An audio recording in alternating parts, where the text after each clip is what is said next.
Price Lord. தேவனுடைய நாமம் மகிமைப்படுவதாக. இந்த மார்னிங் டிவோஷன் வழியாக உங்களிடத்தில் ஆண்டவருடைய வார்த்தையை அறிவிப்பதில் ரொம்ப சந்தோஷம். என்னோடு கூட சேர்ந்து ஒரு வசனத்தை வாசிக்கலாம். யோபு 13வது அதிகாரம் அதனுடைய 15வது வசனம். யோபு 13:15. அவர் என்னை கொன்று போட்டாலும் அவர் மேல் நம்பிக்கையாயிருப்பேன். அவர் என்னை கொன்று போட்டாலும் அவர் மேல் நம்பிக்கையாயிருப்பேன். இந்த ஸ்டேட்மெண்ட்டை சொல்றது யார் அப்படின்னா யோபு. யோபு இந்த ஸ்டேட்மெண்ட்டை சொல்லும் பொழுது அவர் எப்படிப்பட்ட சூழ்நிலைகள் இருக்கிறார் என்று சொன்னால், மிகப்பெரிய அரண்மனையில் உட்கார்ந்துக்கிட்டு கை தட்டினா யார் அங்கே அப்படின்னு சொன்ன உடனே 2 பேர் ஓடி வர்ற மாதிரி, இந்த மாதிரி ஒரு சூழ்நிலையில அவர் இல்லை. தன்னுடைய குடும்பத்தை இழக்கிறாரு, தன்னுடைய பிள்ளைகளை இழக்கிறாரு, தனக்கு இருந்த சொத்து எல்லாவற்றையும் இழந்து இப்ப நடுத்தருல ஒரு இடத்துல உட்கார்ந்துட்டு இருக்கிறாரு. சாம்பலில் புழுதியில் உட்கார்ந்துட்டு இருக்கிறாரு. அவருடைய நண்பர்கள்லாம் வந்து, நீர் செய்த பாவத்தினாலதான், உங்க மேல இருந்த சாபம் அநீதியினாலதான் இந்த மாதிரி உங்களுக்கு நிலைமை வந்திருக்கு அப்படின்னு அவரை குற்றம் பேசி குறை சொல்லிட்டு இருக்கிறாங்க. இந்த மாதிரி ஒரு சூழ்நிலைகள் இருக்கும் பொழுதுதான் யோபு சொல்கிறார், என் தேவன் என்னை கொன்று போட்டாலும் அவர் மீது நான் நம்பிக்கையா இருப்பேன். யோபுடைய மனைவி சொல்கிறாங்க, தேவனை தூஷித்து ஜீவனை விடும் என்று சொல்லி. கூட இருந்த எல்லாருமே யோபுக்கு விரோதமா எழும்புறாங்க. ஆனால் யோபுவை பாருங்க, தேவன் என்னை கொன்று போட்டாலும் பரவாயில்ல, நான் அவர் மீது நம்பிக்கையா இருப்பேன்னு சொல்லி. ஒரு கதை ஒண்ணு சொல்லுவாங்க. ஒரு ஊர்ல ஒரு மிகப்பெரிய ஒரு செல்வந்தர் ஒருத்தர் வாழ்ந்து கொண்டிருந்தார். அந்த செல்வந்தர் தன்னால முடிஞ்ச அளவுக்கு அந்த ஊர் மக்களுக்கு பல நன்மைகளை செய்து கொண்டிருக்கிறார்.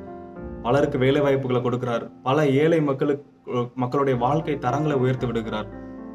தன்னால என்னெல்லாம் உதவி செய்ய முடியுமோ அந்த உதவிகளை எல்லாவற்றையுமே அந்த ஊர் மக்களுக்காக செய்கிறார். அப்போ அந்த ஊர் மக்கள்லாம் சொல்றாங்க, இவரை புகழ்ந்து பேசுறாங்க, ஐயா ரொம்ப நல்லவர், எல்லாருக்கும் உதவி செஞ்சிருக்கிறாரு, அவர் 100 வருஷம் வாழ்வாரு, அப்படி பல காரியங்களை பேசிட்டு இருக்கிறாங்க. ஒரு கட்டம் வருது, வருஷங்கள் போகிறது, ஒரு 10 வருஷம் 15 வருடங்கள் போகிறது. அந்த செல்வந்தருடைய பிசினஸ் எல்லாமே லாஸ் ஆகுது. அவருடைய ப்ராப்பர்ட்டி எல்லாம் போகுது, அவருடைய நிலங்கள் எல்லாம் விற்கப்படுகிறது. கடைசியில வீடு கூட இல்லாம ஒரு வாடகை வீட்டுல குடியிருக்கிறார். அப்போ அந்த ஐயாவை வாழ்த்தி அவரிடத்துல எல்லா செல்வங்களும் எல்லா பொருட்களும் எல்லா வசதிகளும் இருக்கும்போது, ஐயா வாழ்க, ஐயா நல்லவர், ஐயா வல்லவர்ன்னு சொன்ன மக்கள்லாம் இப்ப சொல்றாங்க, அவருடைய புத்திக்கு தான் இப்படி இருக்கிறாரு, அவருடைய வாழ்க்கை சரியில்லை, அவர் ஏதோ பெரிய தவறு செஞ்சிருக்கிறாரு, அதனாலதான் அவர் இப்படி இருக்கிறாரு அப்படின்னு அப்படியே ஆப்போசிட்டா பேசுறாங்க. யாரெல்லாம் அவரோடு கூட இருந்தாங்களோ, அவரோடு கூட பயணித்தார்களோ, அவருடைய நல்ல சந்தோஷமான நாட்கள்ல அவரோடு கூட சேர்ந்திருந்தாங்களோ, இப்போ அவர் கஷ்டப்படும் பொழுது அவர் கூட நிக்கிறதுக்கு கூட ஒருத்தர் இல்லை. இதே போலதான் இன்றைக்கு பல நேரங்கள்ல நாம் நம்முடைய வாழ்க்கையில சந்தோஷமா இருக்கும் பொழுது, மகிழ்ச்சியான தருணங்கள்ல ஆண்டவரை பார்த்து சொல்லுவோம், ஆண்டவரே நீர் எனக்கு கொன்று போட்டாலும் நான் உன் மீது நம்பிக்கையா இருப்பேன், எனக்கு இந்த உலகத்துல யாருமே வேண்டாம், என் குடும்பம் வேண்டாம், என் உறவினர்கள் வேண்டாம், எதுவுமே வேணாம், எனக்கு தேவன் மட்டும் போதும் அப்படின்னு. ஆனா ஒரு கட்டம் வரும், நமக்கு வியாதி வரும் பொழுது, நம்ம குடும்பத்துல பொருளாதார பிரச்சனைகள் வரும் பொழுது, கடன் வரும் பொழுது, உறவுகள் எல்லாம் நமக்கு எதிராக நிற்கும் பொழுது, எந்த ஒரு ஆதரவுமே நமக்கு இல்லாத பொழுது, அப்போ நம்ம இருதயம் நம்முடைய வாய் சொல்லும், தேவன் ஏன் எனக்கு இப்படி பண்ணிட்டாரு. ஒரு அவநம்பிக்கையான வார்த்தைகள், முறுமுறுக்குகிற வார்த்தைகளை தான் நாம் வாயில சொல்லுவோம். ஆனா யோபுடைய சூழ்நிலையை பார்க்கும் பொழுது, கிட்டத்தட்ட பிள்ளைகள் எல்லாருமே இறந்து போயிட்டாங்க. மனைவியை தவிர அவங்க குடும்பத்துல எல்லாருமே இறந்து போயிட்டாங்க. தனக்கு இருந்த எல்லா ஆடு மாடுகள் ஒட்டகங்கள் எல்லா வசதிகள் சொத்துகள் எல்லாமே போயிடுச்சு. ஆனா இப்ப சொல்றாரு, அவர் என்னை கொன்று போட்டாலும் நான் அவர் மீது நம்பிக்கையா இருப்பேன். இதை பார்த்து கொண்டிருக்கிற எத்தனை பேரால இதை சொல்ல முடியும்? என் தேவன் எனக்கு பல ஐஸ்வர்யங்களை கொடுத்தாலும் பரவாயில்ல, எனக்கு எதுவுமே தரலனாலும் பரவாயில்ல, நான் அவர் மீது நம்பிக்கையா இருப்பேன்னு. இஸ்ரவேல் ஜனங்களுடைய வாழ்க்கையை நம்ம கொஞ்சம் பார்த்தோம் அப்படின்னு சொன்னா, அவர்களை அழகா வழிநடத்தி வருகிறாரு. வர்ற வழியில நிறைய பிரச்சனை, தண்ணி இல்லை, அவங்க கேட்ட மாதிரி உணவு இல்லை. இந்த மாதிரி சூழ்நிலைகள்லாம் அவர்கள் பார்க்கும் பொழுது அவருடைய இருதயம் முறுமுறுக்கிறது. ஆண்டவர் நாங்க கேட்டதை கொடுக்கல அப்படின்னு சொல்லிட்டு அவர்களுடைய இருதயம் தேவனுக்கு விரோதமாக முறுமுறுக்கிறது. இன்றைக்கும் நம்முடைய இதை பார்த்து கொண்டிருக்கிற பலருடைய வாழ்க்கை அப்படிதான் இருக்குது. நாம ஒரு விஷயத்த ஆண்டவர்கிட்ட கேட்கிறோம், ஆண்டவர் அதை தரல அப்படின்னு சொல்லிட்டு, ஆண்டவர்னு ஒருத்தர் இருக்கிறாரா, ஆண்டவர்னு ஒருத்தர் என் வாழ்க்கையில இருந்தா இப்படிலாம் நடக்குமா, என் குடும்பத்துல இந்த மாதிரி வியாதி வருமா, இந்த ஒரு இழப்பு வருமா, இப்படிப்பட்ட வார்த்தைகள் தான் நம்மளுடைய வாயில வருது. ஆனால் நாம் சொல்ல வேண்டிய வார்த்தை, என் தேவன் எனக்கு எதை கொடுத்தாலும், எதை என்னை விட்டு எடுத்தாலும் நான் அவர் மீது நம்பிக்கையா இருப்பேன்னு சொல்லி பவுல் சொல்கிறார் அல்லவா, மரணமானாலும் ஜீவனானாலும் எந்த விதமான காரியங்களா இருந்தாலும் பரவாயில்ல, உயர்வானாலும் தாழ்வானாலும் கிறிஸ்துவின் அன்பை விட்டு பிரிப்பவன் யார்? இந்த மாதிரி வார்த்தைகளை சொல்லக்கூடிய தைரியம் நமக்குள்ள வேணும். ஷாத்ராக், மேஷாக், ஆபேத்நேகோட வாழ்க்கையை நான் பார்க்கும் பொழுது, என் தேவன் எங்களை தப்புவிக்க வல்லவர். ஒருவேளை எங்க தேவன் எங்களை தப்புவிக்காம போனாலும் பரவாயில்ல, நாங்கள் அந்நிய தெய்வத்தை வணங்க மாட்டோம். எவ்வளவு பெரிதான ஒரு நம்பிக்கை! இன்றைக்கு நம்மால அந்த மாதிரி வார்த்தைகளை சொல்ல முடியுமா? இன்றைக்கு நம்முடைய வாழ்க்கையை கொஞ்சம் திருப்பி பார்த்தோம் அப்படின்னா, சின்ன சின்ன விஷயங்களுக்கு, ஒரு காய்ச்சல் வந்தா பரவாயில்ல, காய்ச்சல் வந்தா கூட ஆண்டவரை மறுதலிக்கிறோம்.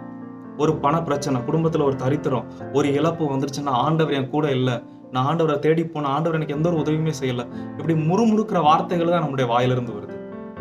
இன்றைக்கு நாம் ஒரு தீர்மானத்தை எடுப்போம். ஆண்டவரே, என் வாழ்க்கையில யார் என் கூட இருந்தாலும் இல்லைனாலும் பரவாயில்ல, என் வாழ்க்கையில நீர் எந்த காரியத்தை கொடுத்தாலும் கொடுக்கலனாலும் பரவாயில்ல, நான் உன் மீது நம்பிக்கையா இருப்பேன். ஆண்டவரே, யோபுவை போல நீர் என்னை கொன்று போட்டாலும் நான் உன் மீது நம்பிக்கையா இருப்பேன். மரணமோ ஜீவனோ, உயர்வோ தாழ்வோ, நான் வாழ்ந்திருக்கிறனோ தாழ்ந்திருக்கிறனோ, எந்த சூழ்நிலையா இருந்தாலும் நான் ஆண்டவரை விட்டு பிரிய மாட்டேன். இப்படி நம்ம ஒரு தீர்மானத்தை எடுக்க போறோம். நம்முடைய வாழ்க்கை நிச்சயம் ஒரு ஆசீர்வாதமானதாக அமையும். இதை பார்த்து கொண்டிருக்கிற நீங்களும் ஒரு தீர்மானம் எடுங்க. ஆண்டவரே, நான் இனி முறுமுறுக்கிறவனாக இல்ல, எந்த சூழ்நிலைகளும் நான் உம்மை மகிமைப்படுத்துகிறவனா இருப்பேன். யோபுவை போல, பவுலை போல, சாத்ராக், மேஷாக், ஆபேத்நேகோவை போல உம்மை துக்கப்படுத்தாத ஒரு வாழ்க்கை வாழ்வேன் அப்படின்னு சொல்லி நாம் ஒரு தீர்மானம் எடுக்க போறோம். என்னோட கூட சேர்ந்து கண்களை மூடி ஜெபிக்கலாமா? எங்கள் பரலோக பிதாவே, இயேசு கிறிஸ்துவின் நாமத்தில் நம்முடைய சமூகத்தில் வருகிறோம் அப்பா. ஆண்டவரே, யோபு சொல்கிறது போல, நீர் என்னை கொன்று போட்டாலும் நான் உன் மீது நம்பிக்கையா இருப்பேன். அந்த அளவு ஒரு தேவ நம்பிக்கை, ஒரு விசுவாசம் எங்களுடைய வாழ்க்கையில உண்டாகட்டும். இதை பார்த்து கொண்டிருக்கிற ஒவ்வொருடைய வாழ்க்கையிலும் உண்டாகட்டும் அப்பா. ஆண்டவரே, ஆண்டவருக்காக வைராக்கியமாக உமக்காக எழும்பி பிரகாசிக்கிற விளக்காக எங்களை மாற்றுவீராகப்பா. ஆண்டவரே, நாங்கள் வாழ்ந்திருக்கும் பொழுது உம்மை சார்ந்தவர்களாய் இராதபடிக்கு எங்களுடைய தாழ்வான சூழ்நிலையிலும் கூட நாங்கள் உம்மோடு இணைந்திருக்கட்டும் அப்பா. எங்களுக்கு உதவி செய்யுங்கப்பா. நாங்கள் நிலைத்திருக்க எங்களுக்கு பலனை தரும்படியா நாங்கள் செபிக்கிறோம் அப்பா. ஆண்டவரே, எங்கள் முறுமுறுப்புகள் எல்லாவற்றையும் எங்களை விட்டு அகற்றுவீராக. நீர் கொடுத்த காரியத்தை நினைத்து சந்தோஷப்பட துதிக்க உதவி செய்வீராகப்பா. இதை பார்த்து கொண்டு இருக்கிற ஒவ்வொருவருக்கா நான் ஜெபிக்கிறேன். அவர்களை ஆசீர்வதிக்கிறேன் அப்பா. அவர்கள் குறைவுகள் எல்லாம் மாறட்டும், அவர்கள் தரித்திரங்கள் எல்லாம் மாறட்டும் அப்பா. ஆண்டவரே, உமக்காக வைராக்கியமாய் நிற்கக்கூடிய இருதயத்தை நீர் அவர்கள் தரும்படியா நாங்கள் ஜெபிக்கிறோம். இன்னும் ஆண்டவரே, இந்த செய்தியை கேட்டு தீர்மானம் எடுத்திருக்கிற ஒவ்வொரு பிள்ளைகளும் நீர் ஆசீர்வதிப்பீராகப்பா. அவர்கள் வாழ்க்கை மாற்றப்படட்டும் அப்பா. அவர்களை ஆசீர்வதித்து நான் ஜெபிக்கிறேன். உங்களை தாழ்த்தி தருகிறோம். இந்த நாளை ஆசீர்வதிப்பீராக. இந்த நாளில் செய்கிற வேலைகள் எல்லாவற்றையும் கரத்துல தருகிறோம். இயேசு கிறிஸ்துவின் மூலம் ஜெபிக்கிறோம் எங்கள் நல்ல தகப்பனே. ஆமேன், ஆமேன். Thank you. God bless you. Have a nice day.